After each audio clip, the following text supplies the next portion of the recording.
Assalamu alaikum wa rahmatullahi wa barakatuh. Il y a des moments où la foi semble légère, presque évidente. Le cœur est calme, la prière est douce, les invocations coulent sans effort. Et puis il y a d'autres moments, quand l'âme est lourde, quand la motivation disparaît, quand le silence intérieur devient assourdissant, quand tout va bien, on croit, mais quand ça fait mal, on doute. Beaucoup d'entre nous ont appris à mesurer leur foi à leurs émotions. Si je ressens la paix, alors Allah est proche.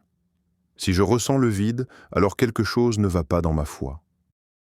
Si les larmes viennent, je me dis que je crois vraiment. Mais si le cœur est sec, je pense avoir perdu le chemin.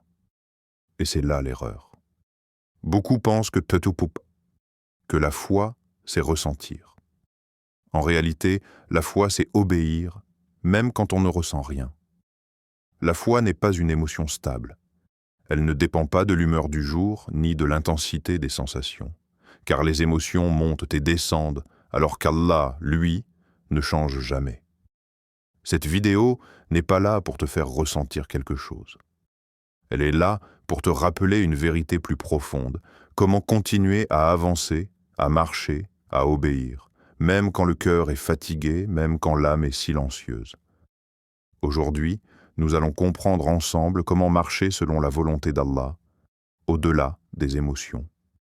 Aujourd'hui, beaucoup vivent leur relation avec Allah comme une réaction émotionnelle. Quand le cœur est touché, on prie. Quand un rappel nous fait pleurer, on se rapproche. Mais dès que l'émotion disparaît, la pratique faiblit. La foi devient alors dépendante de l'humeur. Un jour motivé, un jour absent. Un jour proche d'Allah, un jour distant. Comme si la foi devait toujours être ressentie pour être réelle. Cette confusion est dangereuse. Car les émotions sont instables. Elles changent avec la fatigue, les épreuves, les déceptions, les blessures intérieures. Si ta foi dépend de ce que tu ressens, alors ta relation avec Allah deviendra fragile, irrégulière, épuisante. Beaucoup pensent, si je ne ressens rien en prière, c'est que ma foi est faible. Si je n'ai pas d'émotion dans l'adoration, c'est qu'Allah est loin de moi. Mais en réalité, ce silence émotionnel n'est pas toujours un éloignement. Parfois, c'est un « pas », appel à la maturité spirituelle. Allah ne nous a jamais demandé de le ressentir en permanence. Il nous a demandé de lui obéir, de persévérer, de rester droit. La foi n'a jamais été une question de frisson, mais une question de fidélité. Quand l'émotion devient la base de la foi, la pratique devient conditionnelle. On obéit quand on a envie. On s'éloigne quand c'est difficile. Et pourtant, la vraie foi commence précisément là où l'émotion s'arrête. Les émotions ne sont pas mauvaises. Allah les a placées en nous avec sagesse. La joie, la tristesse, la peur, l'amour. Tout cela fait partie de la nature humaine. Mais le problème commence quand on laisse ces émotions diriger notre foi. Les émotions sont changeantes.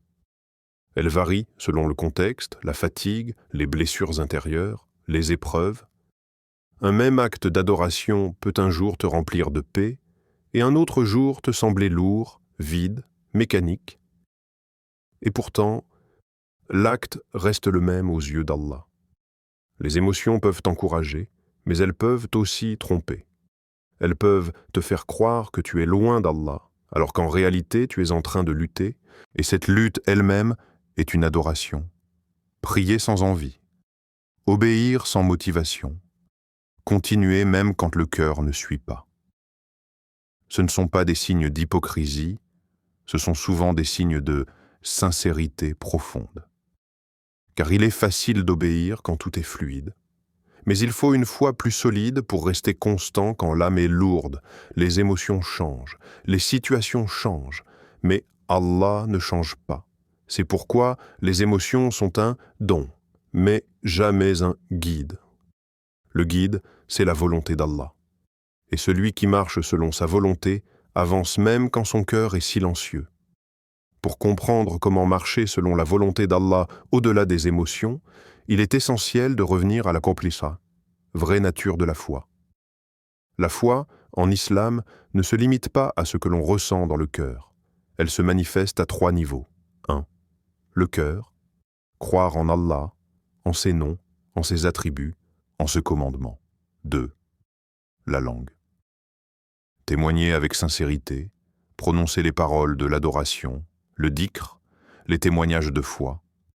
3. Les membres. Agir selon cette croyance, pratiquer la prière, la charité, la patience et toutes les formes d'obéissance. Ainsi, la foi est un chemin concret, pas une émotion passagère. Elle augmente lorsque l'on agit selon la volonté d'Allah, même sans ressentir de joie ou d'inspiration. Elle diminue lorsque l'on s'éloigne de l'obéissance, même si le cœur est rempli d'émotions fortes.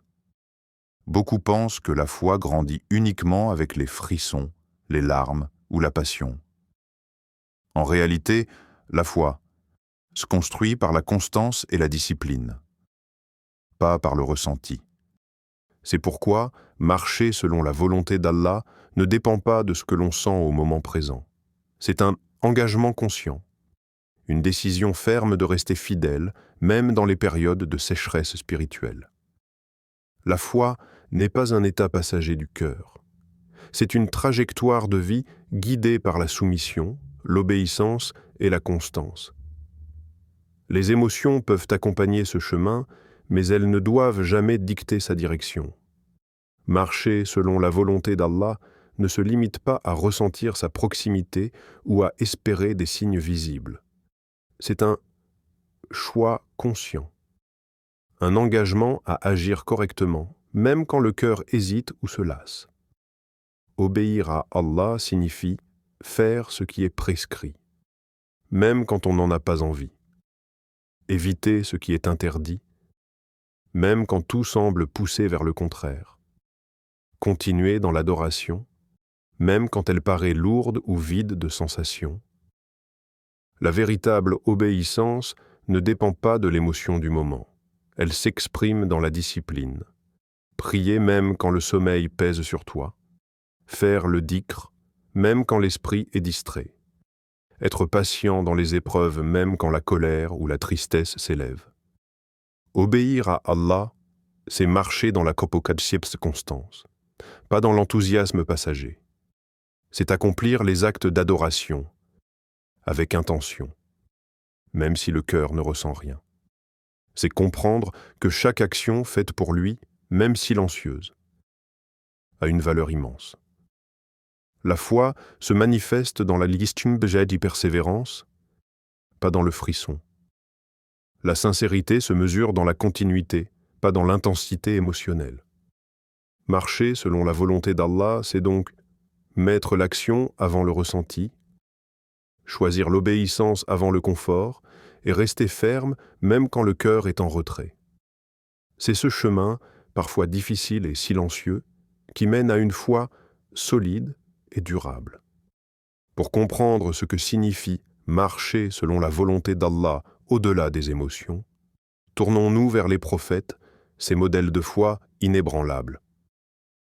Ils n'ont pas été guidés par leurs émotions, ils ont été guidés par leur engagement envers Allah, même dans les moments les plus difficiles. Ibrahim, alayhi salam. Il a obéi à Allah en sacrifiant ce qui lui était le plus cher, sans qu'aucune émotion ne le fasse reculer. Son cœur a tremblé, mais il a choisi la soumission. Moussa, alayhi salam. Confronté à la peur et à l'opposition, il a continué à transmettre le message d'Allah, même quand l'espoir semblait loin. Muhammad. Rejeté, incompris, affligé par les pertes et les épreuves, il a persisté dans sa mission, obéissant à Allah malgré la fatigue et la douleur. Leur foi ne dépendait pas des frissons ou de la joie du moment. Elle reposait sur la sincérité, la persévérance et l'obéissance consciente. Le message est clair. La foi véritable apparaît dans l'action, surtout quand le cœur hésite ou souffre. Les prophètes nous montrent que marcher selon la volonté d'Allah n'est pas toujours confortable. mais c'est ce chemin qui conduit à la proximité réelle avec lui. Ils ont marché même dans le silence de leur émotion, et c'est exactement là que se forge une foi solide et durable. Il y a des périodes dans la vie où tout semble silencieux. Les duas restent sans réponse apparente. Le cœur est lourd et vide, les signes semblent absents, et la motivation spirituelle s'efface peu à peu. Ces moments ne sont pas des punitions. Au contraire, Allah nous appelle à développer une afou qui dépasse les sensations. Il nous teste dans la constance, pour voir si nous obéissons même sans encouragement extérieur. Il sépare la sincérité de la dépendance aux émotions.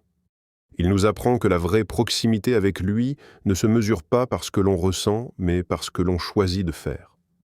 Quand le cœur est silencieux, continuer à prier, à invoquer, à patienter est plus précieux que tous les élans émotionnels. Le silence émotionnel est parfois une école de maturité spirituelle.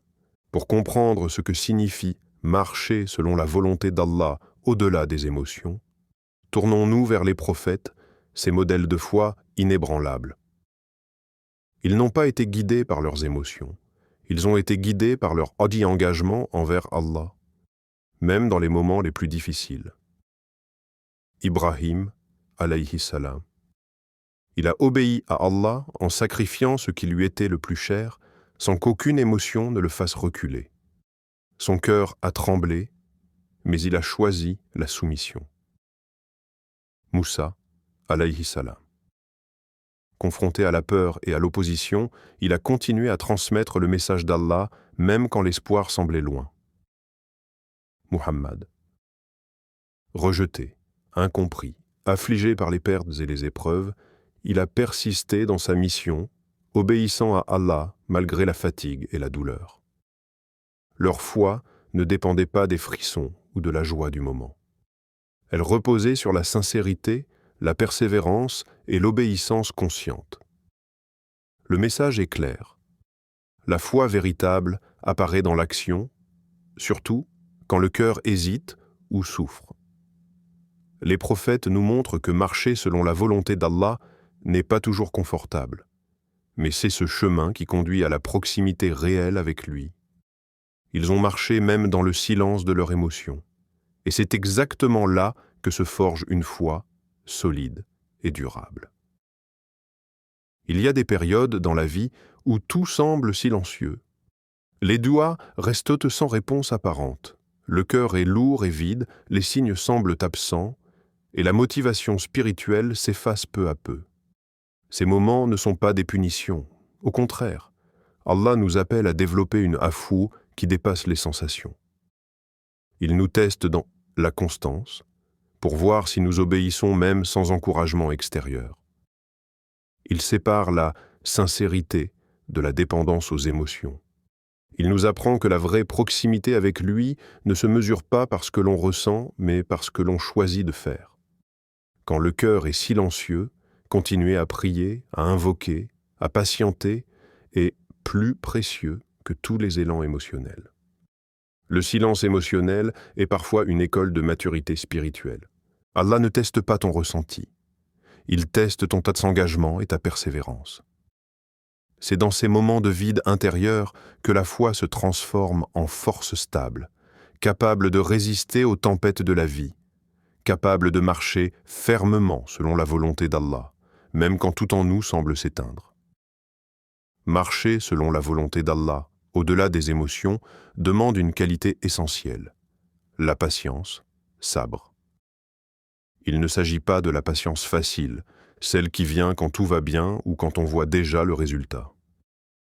Il s'agit de la patience consciente, celle qui se manifeste, même dans l'obscurité, lorsque les résultats semblent inexistants et que le cœur se lasse.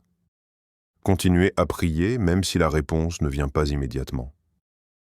Persévérer dans le travail et les efforts, même si les obstacles paraissent insurmontables.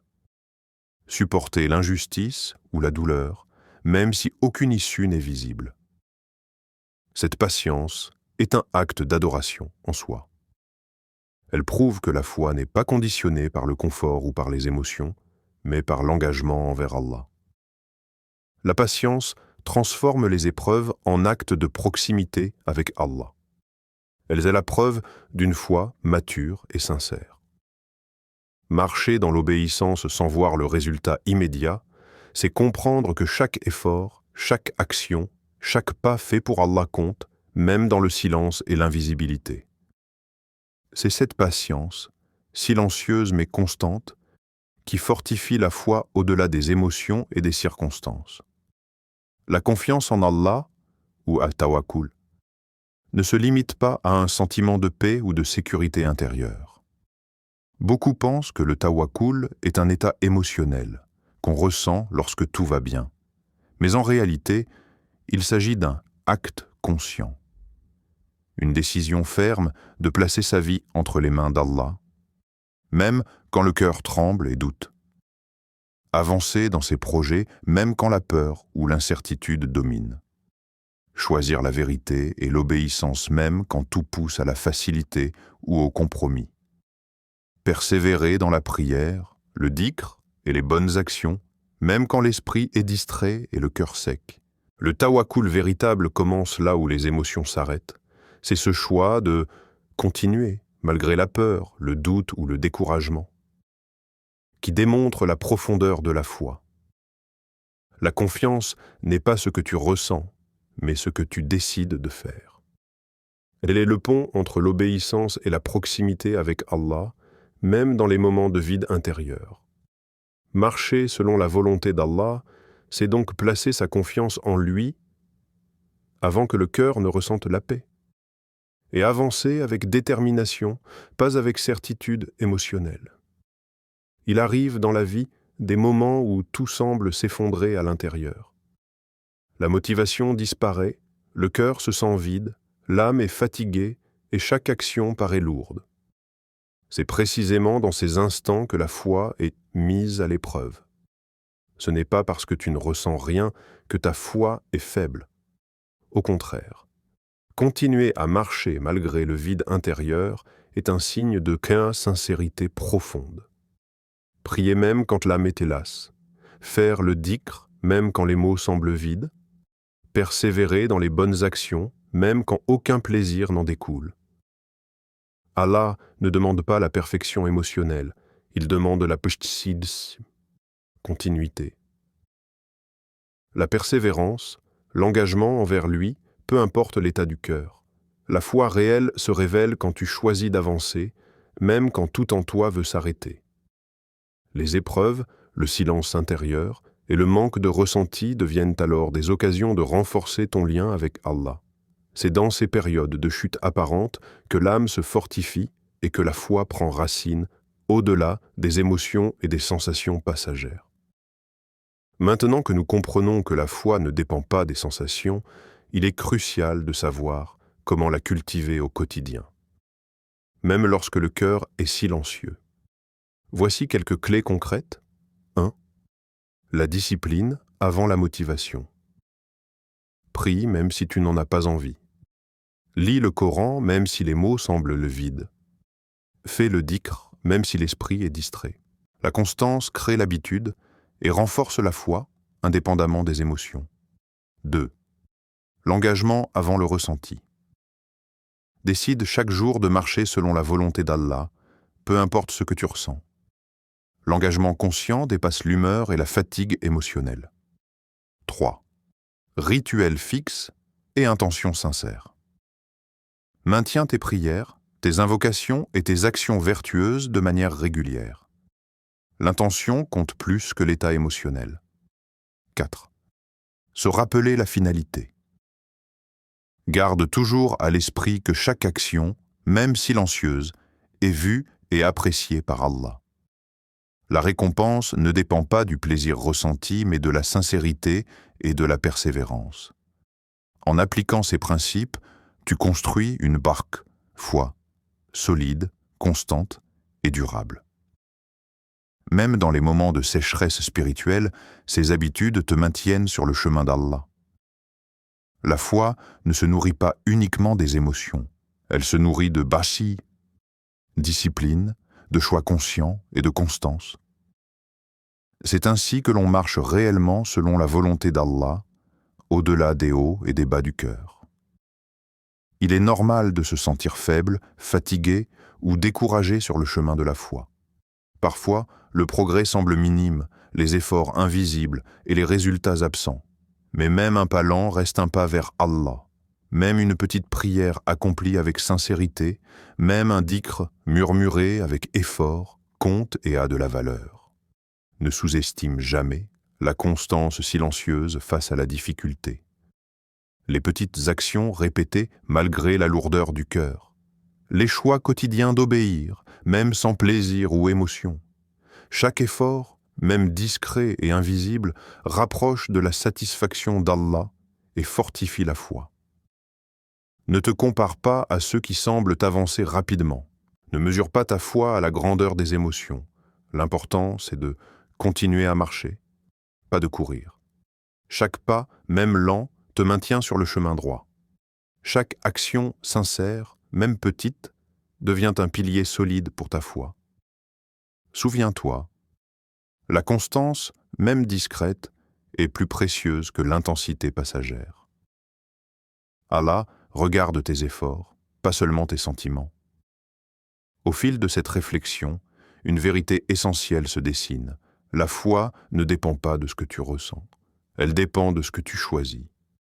Marcher selon la volonté d'Allah, c'est décider chaque jour, d'obéir même quand le cœur est fatigué, de persévérer même quand l'âme est silencieuse, de faire le bien même quand l'envie manque. Ce n'est pas facile. Parfois, tu te sentiras seul dans ton engagement. Parfois, tes efforts sembleront invisibles et vains. Mais c'est exactement là que la foi se forge.